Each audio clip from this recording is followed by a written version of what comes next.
Hello and welcome back to the UCLA Bruins Insider Podcast. I'm your host, Andrew Ferguson, writer for UCLA on SI. Today we're going to be breaking down UCLA's matchup against Rutgers at home. This game should go UCLA's way as they are the outright favorite. They're projected to win by 13.5 points, and they have a 93% chance, according to ESPN Analytics, to take this game outright. But before we get started, I want to thank everyone who's listening right now. Apple Music, Spotify, even YouTube, anywhere you're listening in from right now, it means a lot to me, and I can't thank you enough. Without further ado, let's hop right into it. After falling to Indiana, UCLA is without a doubt in win now mode. They need to kind of win all the games that they can, especially with how their schedule kind of turns out. They have Michigan coming up, Michigan State, and then number 5, Illinois, who has continued to look like a very scary team. And right now, the Bruins, while they are, in a sense, a good team, balanced, have a lot of talent, they still need to kind of play their best basketball. And overall, they are still pretty, they're still the underdog when you kind of look into those matchups. I know UCLA was able to beat number 4 Purdue, but still, we have seen Purdue kind of fall from, where they were. I think they were number 1 in the country at the time. Now they're ranked number 12 following the new AP 25 poll.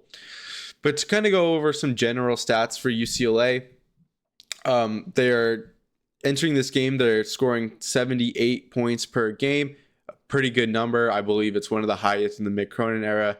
We have guys who can score: Tyler Bilodeau, Donovan Dent. We might not get Sky Clark in this one, but still, he is a good scorer for UCLA. Eric Daly Jr. Those are all players who could put up a lot of points for the Bruins. Trent Perry, forgot about him. Points against, the UCLA is giving up 69.9.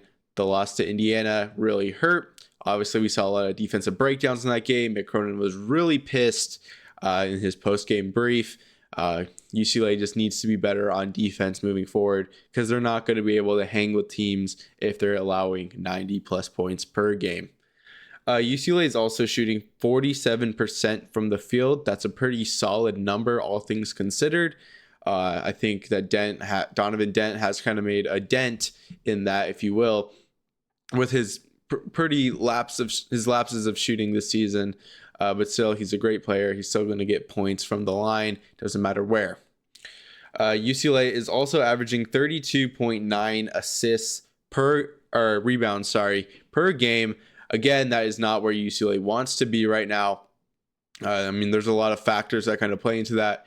Xavier Booker is kind of that center, still not a true center, but a forward. We saw him kind of ease into his role against, Purdue, Northwestern, and Oregon. But against Indiana, we kind of saw that all come crashing down as Reed Bailey had a very good game against him. And you could see the skill difference kind of when it was all said and done. Hopefully he gets some good minutes in this one to kind of build that up. Again, we don't know if Sky Clark is coming back. If he is back, we might see less Booker in this one. Eric Daly Jr. has been on a roll rebounding-wise for UCLA against during that 3-game win streak that I kind of mentioned earlier. He was averaging around 7.5 rebounds per game. Against Indiana, he only had 6 while playing over 40 minutes in that game. So hopefully he can kind of get his rhythm back. Again, Indiana is a very physical team, so it is hard to kind of have those big numbers. Tyler Bilodeau, I also feel like needs to play a role rebounding in this one as well. He had 11 against Indiana, and you're starting to see him kind of be more of that in the paint player who's willing to get more physical with the ball. He has been a good rebounder all season, but I thought he really took the next step against Indiana. On Rutgers side of things, 70.4 points per game, not the best. But again, Rutgers has played a lot of good teams that UCLA hasn't, so that kind of is a little skewed. We don't know how UCLA's overall stats are going to look because, Rutgers has had to play Michigan, Tennessee, Illinois, Michigan State, all those great teams that UCLA is going to have to face here in a couple, in weeks or two. But anyways, they're shooting 41% from the field. Not the best number, we're getting close to that 30 number. Still, UCLA needs to be better. You're going to, just from that number alone, you can expect Rutgers to kind of focus on those high percentage shots, whether that is down in the paint, mid-range, either one. We're not going to expect them to chuck many threes in this one, I believe, because like I said, they want to get their shooting back in rhythm. and that's something UCLA needs to be very cautious of entering this game. They're also averaging 34.6 rebounds. Emmanuel Ogilvy, I'm sorry if I mispronounced his name, but he's averaging, I think, 6.6 rebounds per game. Again, that's higher than any of UCLA's players this season. Eric Daly is UCLA's rebounding leader. He's averaging 6.0 this game. But overall, UCLA does have an edge just looking at that stat box. Rutgers has struggled on defense and on offense. But again, wrapping back to what I said earlier, they have played a lot of those good teams that UCLA has yet to play, which kind of gets UCLA a little nervous, because UCLA's numbers could get really fluctuated once they play against those better teams. But still, overall, UCLA does have the edge in that regard. Moving over to impact players who I feel that UCLA needs to have step up. Might some bench players or even some of the starters. But either way, let's get right into it. I really think that Eric Daly Jr. needs to have a really good game. He shot 6 for 11 against Indiana, and that was a start in the right direction. Daly kind of takes those bad shots, kind of off dribble fadeaways that don't really go in often. But we're starting to see him get more aggressive attacking the paint, and I think that's what Daly does best. He is probably one of the most physical players on UCLA, kind of when it's all said and done.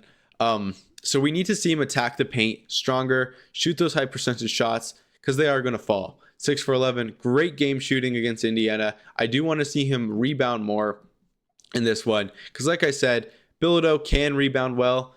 Xavier Booker, as we know, is not consistent. He had 2 against Indiana, so we need Daly to have at least 7 to 8 rebounds in this one to kind of feel comfortable with a big UCLA win here. Next player I want to talk about is Tyler Bilodeau, and this one kind of might come as a shocker because we know how consistent he is as a scorer, but against Indiana we really didn't see that.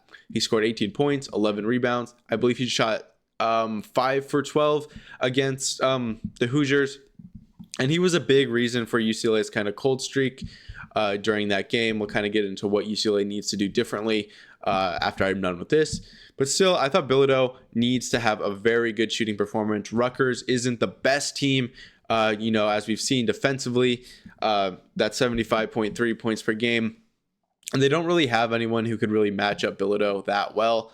So I really think Bilodeau, if he's able to score at least 20 points in this game, I think that's a good step in the right direction for Bilodeau.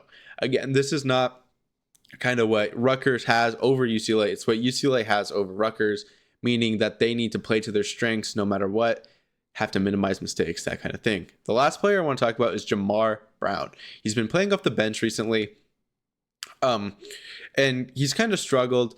He had 8 rebounds against Indiana, which I thought was a huge plus in his game. We love seeing that aggressiveness, but his shot selection needs to get better. He shot 1 from 6 from the field, I think 1 for 4 from the 3-point line.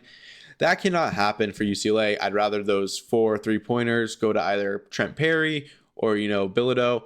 But Jamar Brown cannot be taking a big chunky UCLA shots because, like I mentioned earlier when I was talking about Bilodeau, UCLA had a stretch where they went 0 for 11 in the second half. And that was like a 5-minute span. Again, that cannot happen in this one. I know UCLA is the better team on paper, but still, if they want to make it not close at all, a convincing win, which they need, they're going to need a lot of points to come from their actual scorers. Still, Jamar Brown is a good player, not a slight to him. He against Purdue and, in some of these other games, he's been able to hit a 3 that's really kind of pulled the momentum. But still, either he needs to shoot really good in this game or, kind of pass up the ball to Bilodeau, Dent, or even Trent Perry, because I want to see them take a lot more shots in this one. I think that's something UCLA struggled with. Obviously, they did shoot a lot against Indiana, but again, that's a double overtime game. There's going to be a lot more shots put up anyways. But that kind of rounds out the players who I feel like need to make a big impact against Rutgers. Like I said, these players shouldn't have a lot of pushback in this one. Rutgers is not that good of a team. I mean, we saw Indiana beat them by, I think, around 20. So that's kind of the bar that has been set against Rutgers. Especially at home, this game should have no problem. But kind of going over what the keys to a UCLA win here looks like here. Obviously, UCLA is the better team, so they need to play like the better team. I mentioned earlier that 0 for 11 span against Indiana, and while Indiana does have a good defense, um, that cannot happen in this game because, like I said, they want to have a convincing, clean win. That needs to happen in this one, kind of moving forward, something to build off of. If they come out and beat Rutgers by 20, hold them to like less than 60 points, whatever, they're going to have a real shot to kind of carry that momentum against, Washington or, even Michigan State, especially if they win that Washington game in a similar fashion, right? But overall, if UCLA can minimize the mistakes, there were a lot of mistakes that I saw in that Indiana game, in a game that was so close. Again, like I said, this game probably won't be as close and come down to, double overtime off of a bad inbound, right, for UCLA. But still, if UCLA can minimize the mistakes, I know Tyler Bilodeau kind of struggled with that. He took some points off of offensively. So I want to see better discipline across the board for UCLA. I know Donovan Dent pretty much fouled out. It was the last play of the game. So, you can't really, rag on him for that. Daly had 4, I believe. And then, Bilodeau obviously fouled out in that, first half. So I want to see better discipline from UCLA. I want to see better rebounding. I know UCLA out-rebounded Indiana 46-40. But still, there were a lot of missed opportunities there for UCLA. They'd rebound it, and then it kind of slip away. That cannot happen. I want to see 2 hands on the ball at all times. So kind of wrapping this up, I want to kind of give a little stat or a score prediction here. I made one kind of predicting the score a few days ago. I forgot what I had them at, but still, I think UCLA should win this game by 20. We can infer that they are very upset after losing to Indiana. Again, that was a hard-fought game. They couldn't quite get over the edge. And Rutgers is a good team to kind of bounce back against. So I'm going to put them at 80 to, 60, either one. Could I say 63 to 84, whatever it is. UCLA needs to have a great offensive showing. The defense needs to be much, much better. 63 points might be too much for, UCLA to give up. So again, I want to see the low end of 60, maybe even pull into the 50s, 57, 54, either in that range. That's the ideal. But with how UCLA is playing, I really think giving up 60 points to Rutgers is kind of something that is in the near future. Again, if UCLA can get their players who I mentioned going, Bilodeau, Daly, Jamar Brown, I think UCLA will be in a good shape to win this game by a very convincing margin, because they really do need to. After Indiana's loss, after the loss to Indiana, heading into that game, actually, they were I think a 10th seed in the tournament.